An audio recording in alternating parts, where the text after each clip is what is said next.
placer estar aquí, ver caras conocidas,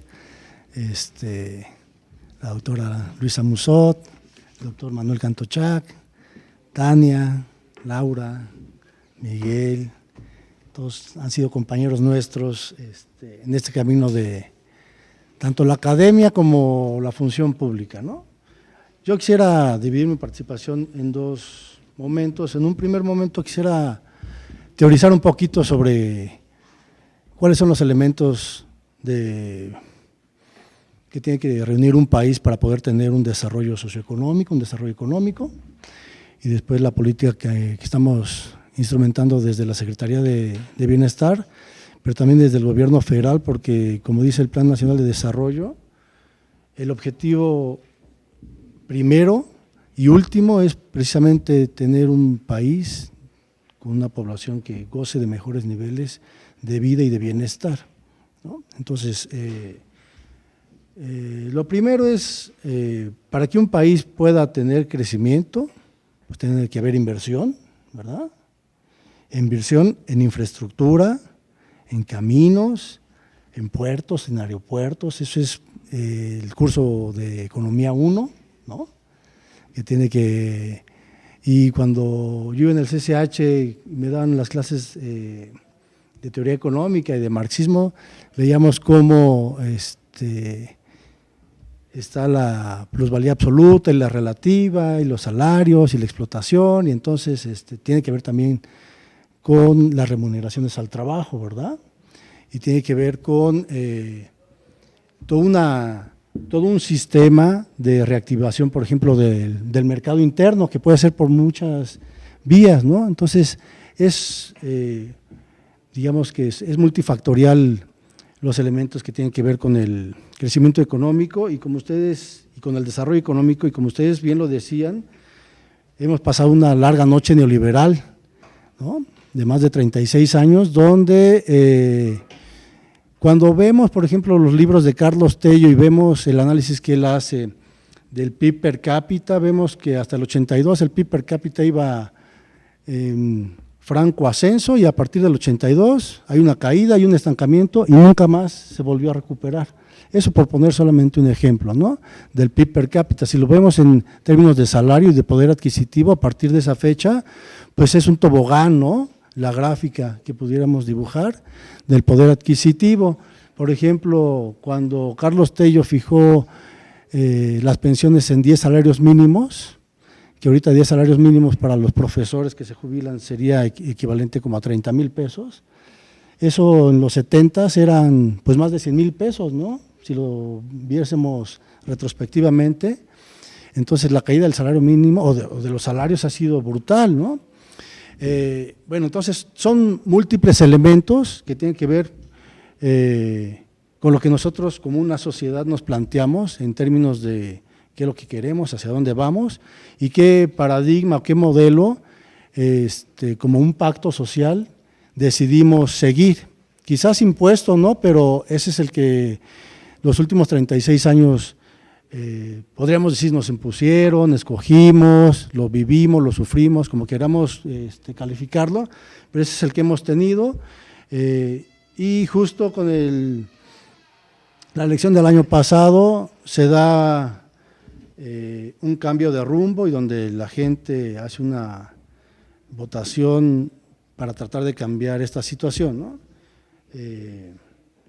Entonces, lo que se plantea el nuevo gobierno, y es ahorita ya voy a entrar a lo de las políticas y tratar de contestarlo, todos los cuestionamientos sobre si hay crecimiento cero, nosotros decimos que hay redistribución, si hay austeridad, nosotros decimos que es una reforma en el gobierno que sí tiene que ver con la redistribución del gasto incluso al interior. Hoy se acaba de aprobar el presupuesto, está en el presupuesto de egreso de la Federación, las cuestiones del que hablaban de la política monetaria, la tasa de interés, cómo está fijada la tasa de interés, si está aumentando, si está disminuyendo, la inflación, si hay una contención salarial, eso es lo que teníamos antes, ¿no? Entonces antes teníamos pues toda una política monetarista de muy ortodoxa, ¿no? Que el principal objetivo era, pues, a partir de la contención de las variables económicas, que nosotros pagáramos la deuda externa, porque así fue impuesto, ¿no? En los 80s. Entonces nosotros transferimos recursos al exterior y entonces la política que nos impusieron fue esa, ¿no? A partir de una contracción del gasto, nunca se pensaron reactivar la economía, mejorar el bienestar de las personas, que todos tuvieran mejores condiciones de vida, ¿no? El objetivo era que nosotros como país deudor hiciéramos frente a los compromisos con los acreedores y una sangría, ¿no? Y entonces, a partir de eso, nosotros tuvimos que sacrificar, pues, digamos que el estado de bienestar que habíamos construido hasta el 82. Y después se vino toda una reforma estructural que, pues, el saldo social y económico y de infraestructura lo tenemos todos muy presente, ¿no? Y más ustedes como académicos. Bueno, también se habla de la violencia, ¿no? De los proyectos insignia como el Tren Maya, pero no solo está el Tren Maya, hay todo un programa de infraestructura que precisamente como nuevo gobierno se está tratando de cuestionar qué es lo que queremos como país y como sociedad, y queremos seguir abriendo las brechas de desigualdad. Nosotros creemos que no, nosotros creemos que precisamente esas brechas de desigualdad social y territorial las debemos de cerrar, y para eso hay muchas políticas que van camino a lograr ese objetivo. Se cuestionaba también el tema de la desigualdad, ¿no? O sea, la desigualdad es una desigualdad pues terrible, ¿no? Salió los documentos de la CEPAL y los informes de pobreza, y lo que hemos visto es que en esta trágica noche neoliberal no solamente la desigualdad no se redujo, sino se amplió, la pobreza se amplió, las infraestructuras en las cuestiones más básicas del desarrollo, como es las escuelas, los hospitales, en lugar de mejorar, empeoraron, y estaban las evaluaciones, pero con todo y evaluaciones, lo que había era una simulación, ¿no?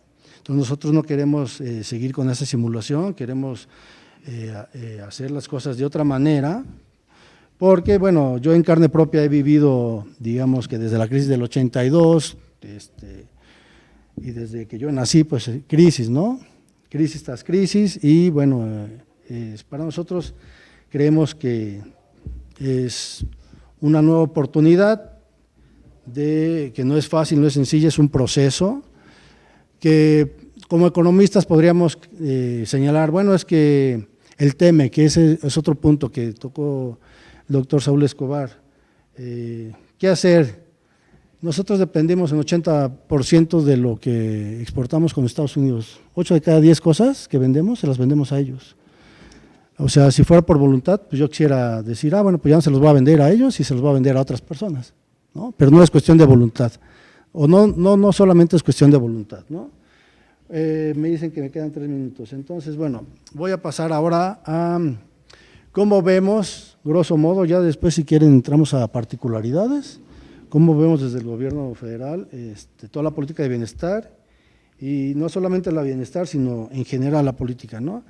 Nosotros creemos que desde la Secretaría de Bienestar tenemos como objetivo asegurar los derechos sociales para toda la población, tomando en cuenta varios elementos, por ejemplo, el ciclo de vida de las personas, cubrir desde la primera infancia hasta la edad de adultos mayores y todos los riesgos sociales asociados al curso de vida.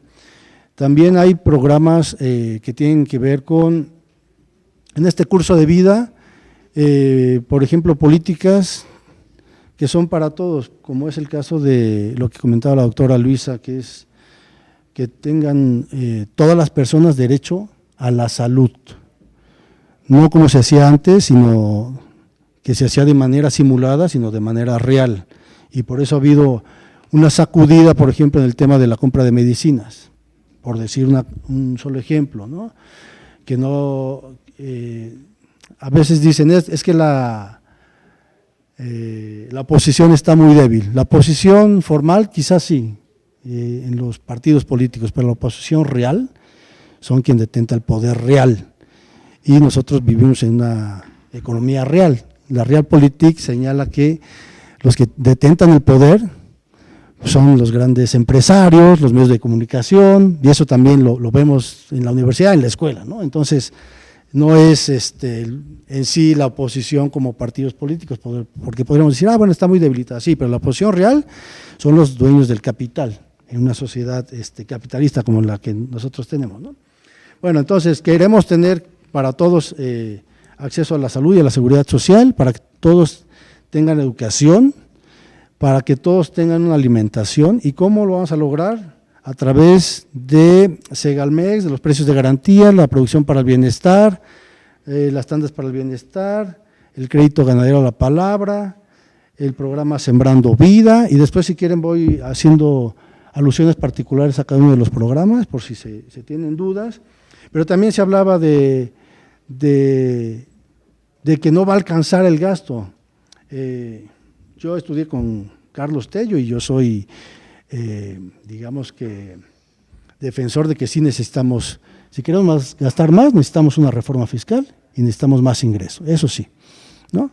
Pero bueno, también podemos hacer cuestiones como las que se han venido haciendo desde el gobierno federal, no condonar deudas fiscales, ¿no? O sea, no al perdón fiscal que se ha venido haciendo, ya a nadie se va a perdonar el pago de los impuestos, se puede reactivar desde otra perspectiva el cobro de impuestos, no a la ilusión o la evasión. La unidad de inteligencia financiera con Santiago Nieto a la cabeza está haciendo un trabajo hacia esa dirección.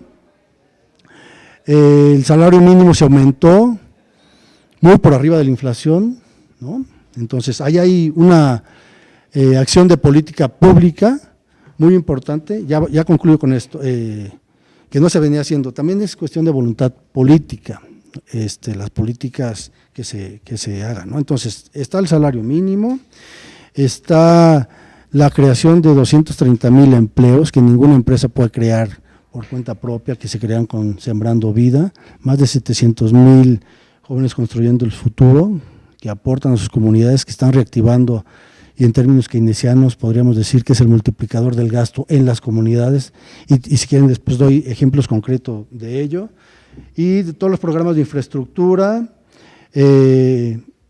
Quizás podríamos hablar, yo sí considero que hay una integralidad de la política. Ahorita ya se me acabó el tiempo, pero con mucho gusto podemos ahondar. Gracias.